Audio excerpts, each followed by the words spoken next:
Hi, this is Karen from Saturn, and you're listening to the SAP Security and GRC podcast with host Dudley Cartwright, helping you on your journey to effective access risk management in SAP. In today's episode, we will give you feedback from ASUG Tech Connect 2023. Our partner Jeremy Shinkfield from Madiba, who also attended, has kindly joined this episode to share his thoughts and insights from the event. Thank you for joining. Hi everyone, my name is Dudley Cartwright from Saturn, and I'm joined today by Jeremy Shinkfield from Madiba. We're just going to spend a few minutes just talking about a recent conference that we attended, and that conference was the ASUG Tech Connect conference that was held in New Orleans between the 7th and the 9th of November this year, 2023. And we're just going to share our thoughts on how we found this conference from two different perspectives. The first will be Saturn attended as an exhibitor, so we will share how we found it attending there, being at the booth and exhibiting. And Jeremy attended as an attendee, and as such, he went to a number of the sessions and will share his thoughts on what was discussed, what was the main drivers that SAP is pushing. Welcome, Jeremy. So if you just want to maybe just give us a bit of background of who you are and maybe a little bit about what Madiba does. Yes, hi. I'm glad to join you today. So Madiba is a consulting company. We're based in California, in the US. We have presence across the country, and we focus on media, pharmaceuticals, real estate, different companies across the country. And we have an office in London, India, and also in Canada. So we do have a global reach. But we do tend to work with lots of different clients, and we like to stay up with the latest of what's going on with SAP, which is what got us to ASUG in the first place and got me out there. And so there's time with you and some time with your team and the other vendors, and to see what SAP has to say about the whole direction that they plan on going. It's very interesting. Yeah. No, perfect. So maybe just then getting straight into it, as I mentioned, I think we'll cover this from the two different perspectives. Saturn was there exhibiting, so we really enjoyed the conference. It was our first US conference, so we didn't really know what to expect, but I think we're pleasantly surprised with how engaging the US attendees are. I think also what worked very well is the ASUG, as the event organizers, did a brilliant job with encouraging a lot of the attendees to go and at least chat or meet a lot of the exhibitors. They set up competitions, and in order to win the competitions, you needed to go and chat or at least visit each of the booths. So it gave us exhibitors a chance to have good discussions with a number of people. I think there were 700 people there at the event, and it was an event that was put on at relatively short notice. So I think with all things considered, ASUG pulled off a wonderful conference. They did a great job at it. And I think from our side, as exhibitors, we really thought it was value for money. We'll definitely be there next year. But I think more importantly, Jeremy, I think people will want to know, you attended a lot of the sessions. Can you maybe just share with us, what were the main themes at this year's Tech Connect conference? And, are there any of those themes that you are seeing play out at your customers, and anything that you see is adding value to your customers? Yeah, absolutely. So first of all, I agree with you. The event was well organized. It was well put together. When I showed up out there as an attendee, the first thing I got was an app, and I got the calendar and the schedule. There's basically two sides of the event from an attendee perspective. One is these workshops that you can attend. So you can, all different topics from rather functional or kind of marketing to more technical and under the covers. So you really get to dig into it a bit, and you have experts in each of those areas presenting, leading from the world. So that was really good to get into those sessions, and you can reserve them and get your hands into the system. And then you had the other side, which is the exhibitors like yourselves, and it was really great to walk around and to see what tools and what ideas people are coming up with, and how the SAP footprint can be expanded with other tools that you can bolt on. And that actually is a direction that SAP is going.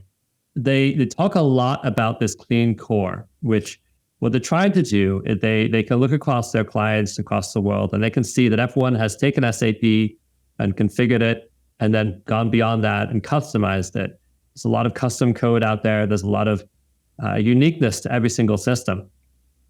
And every company is different, but the SAP platform itself is very different as well. And it's become a very diverse custom application, let's say. They try to slowly move customers into a more standard footprint. And to do that, what they're trying to do is take some of the customizations that people have done over the years, decades, and push it out of the core into a more section of SAP where they can keep the core clean and consistent across clients, and then keep your customized a little bit on the side. There's a couple of different ways they were talking about doing that, but one theme that came up an awful lot at the conference was this clean core and how to do that. That was key. And there's a whole landscape. We can talk more about that. Another area that there's been an incredible excitement about, as you can imagine, is AI. There's lots of discussion about how to integrate it at every level. That's fascinating, honestly. There's the obvious ways to integrate it into some of like scanning or just some kind of business logic or all of that. But there's even AI and self-generating code in the actual programming. So as you're coding in the future as a developer, AI will help you work faster. So it's really helping at all levels, from a customer experience, from a functional experience, from a development experience. There's AIs being integrated everywhere you can see it going in. We see tools. Sorry, go ahead. Jeremy, may I just ask, on the idea of the clean core, we could see from a lot of the content that was pushed, there's a lot of talk around BTP at the moment. And we do conferences in many parts of the world, and we for clients in all parts of the world. And we've been quite surprised with with the varying sort of uptake of BTP, depending on which region you are. So Australian customers, there's a huge drive for all of them to look at BTP and implement BTP and make use of it, where our sort of South African customers, it's not so much on their radar as such. So I can imagine that it's very relevant in the US market. Are you seeing that? Yep. Is it very much the approach where SAP is going? Is the drive towards BTP? I've seen an exact split. I've got some customers who went straight into it, and some customers who are not really interested, and some that are dipping their toe. So I think it's a mixture. I think one thing that's going on with BTP, there's 4 different components. One of the biggest, easiest to implement is its middleware piece, which is basically connectivity to SAP, to the outside world, to other applications, even to other SAP modules and components. So that middleware piece is usually a need for new companies. Everyone seems to need a middleware because there are always pieces talking to each other. And if you don't have one yet, BTP might be a natural option. But a lot of companies have them. And so do they really want to pull out what they already have to replace it with BTP if there's not a lot of value add? That's one resistance I'm seeing. Then another place for BTP is this is a development place that they plan on putting a lot of this custom development into that BTP layer.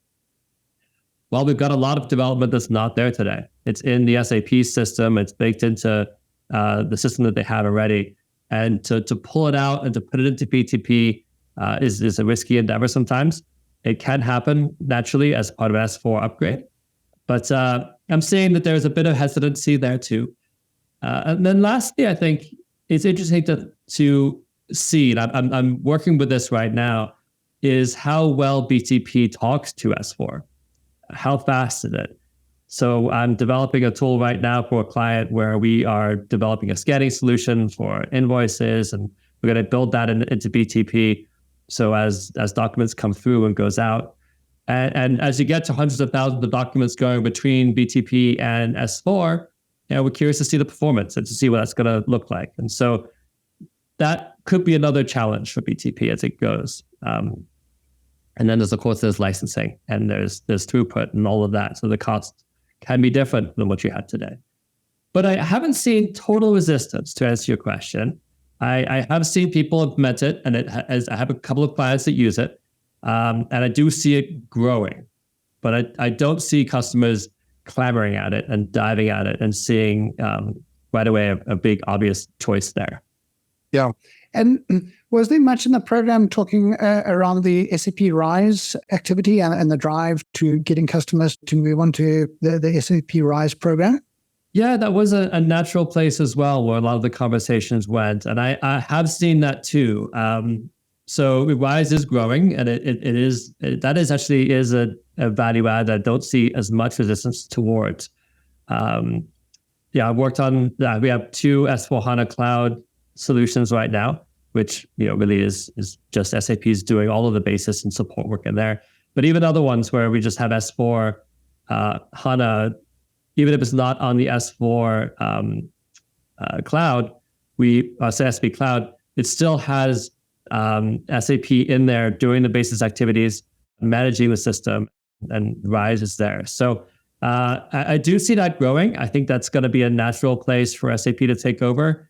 It's kind of a nice scalable solution that the clients seem to look to do, and SAP really encourages it. And there's some degree of risk there that the clients take on if they don't use RISE. And so by having SAP own that piece, I think it is it's a lower risk option, and it's encouraged. Yeah. Yeah, interesting. So anything else from the conference, from session workshops or talks that you went to that you thought was interesting? Yeah, well, I do notice that there's a lot more, as I keep saying the same thing about this clean core, a lot more people, a lot more companies, I should say, come up with ideas of how to enhance the SAP footprint. Certainly Saterian is an example of that takes the basics and actually jazzes it up a lot.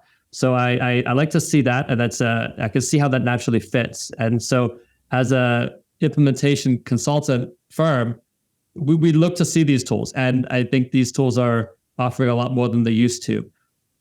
We're also finding that in the new platform of the BTP development layer and the clean core and all that, the language that you can code in is opening up.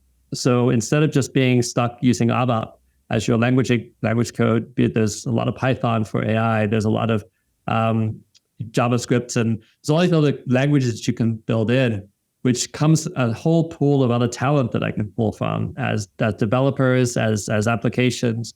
And so it's an exciting time because you get a lot of encouragement for little bits of code here and there that can be shared around, but also some significant developed mature tools that you can add to your footprint. And I think both of these are encouraging. And so it's exciting time to be working at SAP and developing in that space. Yeah, so no, very much so.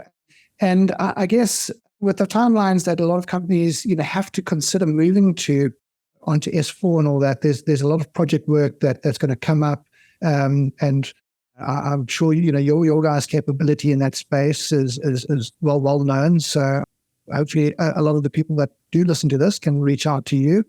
We'll share your details, or just look at Madiba, find out more about how you guys can assist them.